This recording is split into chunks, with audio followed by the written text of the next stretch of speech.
Hey everyone, Ben here. Now I thought Super Formula Racing on iRacing was pretty dangerous, but it turns out GT3 racing is every bit as brutal. I've hopped into the Ford Mustang here at Brands Hatch for a 20-minute fixed GT3 challenge race, and I'm starting in P9 of an 18-car grid, and already we're underway. I was caught napping there slightly as the lead driver pulled away, and now we're barreling down towards Paddock Hill Bend for the first time. A moment of maximum danger as every car jostles for position. It looks like the majority, at least, have gotten through cleanly, but I'm going to make a move now down the inside into the hairpin, and it looks as if I've gotten that move done. I've got Michael Sweeney now on my inside. I'm going to try and get around the outside. Sweeney takes a big hit from behind. There's been a collision, and that might just give me a bit of breathing space to the drivers behind as I'm continuing to pressure Michael Sweeney into the left-hander there before we get onto the long back straight. I couldn't make a move though. I had to just stick in behind him, but I am well within Sweeney's slipstream here in the Mustang, and really I'm just getting used to how this car handles. It is a big old beast, but actually you can over rotate this car very, very easily under braking and on throttle. And on a high-speed circuit like Brands Hatch with lots of undulations, that presents lots of challenges. And as we fast forward onto lap 3, I'm still stuck behind Sweeney here, trying to apply some pressure to get past, but overtaking opportunities at Brands Hatch in big cars like the GT3 class are very, very difficult to come by. And as you can see, I'm just falling behind a little bit in sections of the circuit that actually I need to be right underneath his rear wing if I'm then going to capitalise into one of the handful of overtaking opportunities that exist, particularly down the hill after Paddock Hill Bend, which we're just heading through now. But look up ahead, Sweeney's lost the rear of the car and he's collided into me. I was left with an impossible choice coming down the hill as to whether to open the steering out. I didn't know he was going to come back across the track. Unfortunately he did. I left plenty of margin off to the left hand side there, but it wasn't enough as Sweeney couldn't gather the car back up. He came back across the track, and unfortunately that would be my race over. However, it was not my last race of the week. I came back for another crack at this combination. Once again, we're lining up in the mid-pack, this time starting in P10. That's going to put me on the outside of Paddock Hill Bend as the lights go green and we are underway for the first lap here. This is going to be extremely tight here into the corner. You can see already cars side by side and two have come together. That is going to create mayhem through the grid. I am just about able to squeeze through. I get a hit on my right hand side, but thankfully I don't think we've picked up any damage. It was a 0x. Hopefully I've come through unscathed. Two cars going side by side up ahead. They've come together and another spears off into the barrier. There's more collisions behind me as more cars come together. Wow, compared to the first race, that was a much more dramatic opening. Let's take a look at how that played out.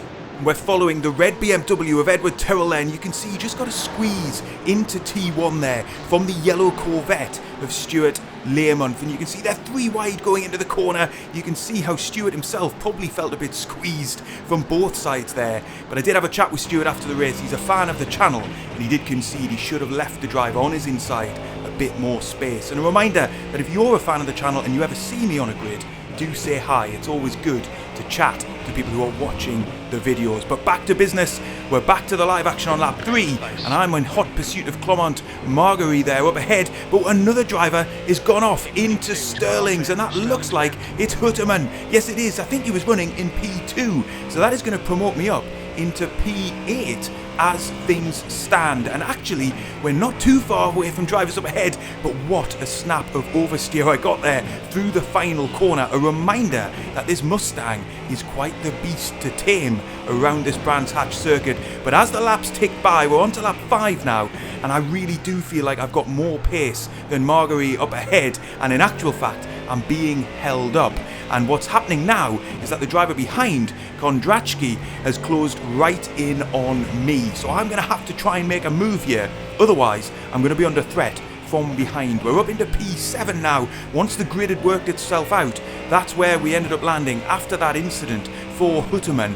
So we've got a big chance here of a top 5 finish, I think. The drivers up ahead aren't that far up the road, but I'm losing time now every lap behind Marguerite. I've got to try and work an opening or try and put him off, trying to get him to make a mistake that will then allow me to get past. But as you can see through the middle sector of this lap, we're only 0.2 seconds behind here, but there's just no room to execute a safe overtake. There's no big braking zones that allow you to get alongside. But talking of a big braking zone, I very nearly got caught out into Sterling's there and tagged his rear end. I didn't expect him to get on the brakes that early. That has cost me some exit speed here, and I'm a little bit flustered in the cockpit after that one. I shift down to third gear through the final corner, and that will prove to be a significant mistake. It's going to give Kondracki behind me a big opportunity to get past into Paddock Hill Bend. I don't fight it too hard. He has been lapping about half a second a lap quicker than I have been doing as he closed in a quite significant gap. So now we're going to see whether Kondracki can make any impression at all on Marguerite, where I failed to do so. Now I'm staying in touch with the two drivers up ahead, and they are about to take their gloves off and go at it. Hammer and tong here into the hairpin, then they're side by side. This could give me an opportunity to get up, not just back up into P7 but into P6. They're still side by side into Graham Hill Bend. Fantastic racing as they trade positions here. Oh, and there's a big banging of doors there as well. This is really quite ferocious as we head onto the long back straight, and look behind me in my rear view mirror, Kishka is joining in as well. So this is a four-way battle now for P6, and Marguerite is defending hard. He's looking to break the toe at every opportunity, but he's got to be a bit careful here. Breaking the toe is one thing, blocking is another, and that right there, as he swerved to one side of the track and then back to the racing line, I think that is a little bit over the edge, and it's dangerous driving on high-speed sections of the circuit like this. In the cockpit right now, my feeling is this will not end well. I am waiting for the collision because both of these drivers are racing hard, and if you're in the cockpit of Kondracki, you don't quite know what the driver up ahead is going to do next. We're coming through the final corner, and I'm anticipating that when we get to Paddock Hill Bend, these two could come together, but in reality, I wouldn't need to wait that long. There's a big accident on the start-finish straight, and that is Marguerite out of contention. But let's take a look back at what was the thrilling battle that led up to that incident, and this bit of racing is actually fantastic. There is racing room afforded just to both drivers here. There is a degree of respect in this battle as Marguerite cuts back underneath the attacking Kondracki, but I wonder if it's that moment there where Kondracki just puts a little squeeze on Marguerite where things turn sour between the two drivers, and whether Marguerite in the cockpit decides that's it then, I'm not going to be letting you past. But he paid a big price there. Again, you can see he just moved over to the right hand side, and as Kondracki behind tried to avoid him, they come together. To be honest, I'm not quite sure who's to blame for that. It just looked to me to be an inevitability that one or more drivers there was going to end up in the barrier, and that's how it played out.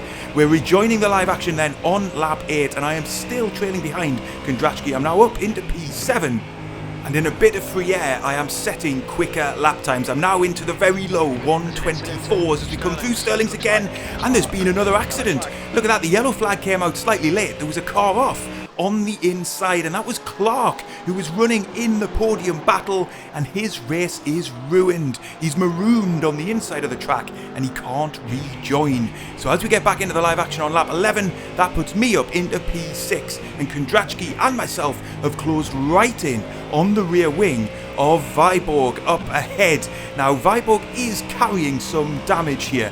That explains partly why he is running more slowly, and we've been able to reel in a gap of around 2 seconds here. The question is going to be, are we going to see a repeat of what happened earlier in the race, or are we going to be able to get through cleanly? Or I suppose a third option, are we going to spend the rest of this race frustrated, stuck behind the slower driver? Well, there's not long left in this race, about 3 racing laps left to go to be able to find out. What's clear is we've definitely got more speed than the driver currently running in P4.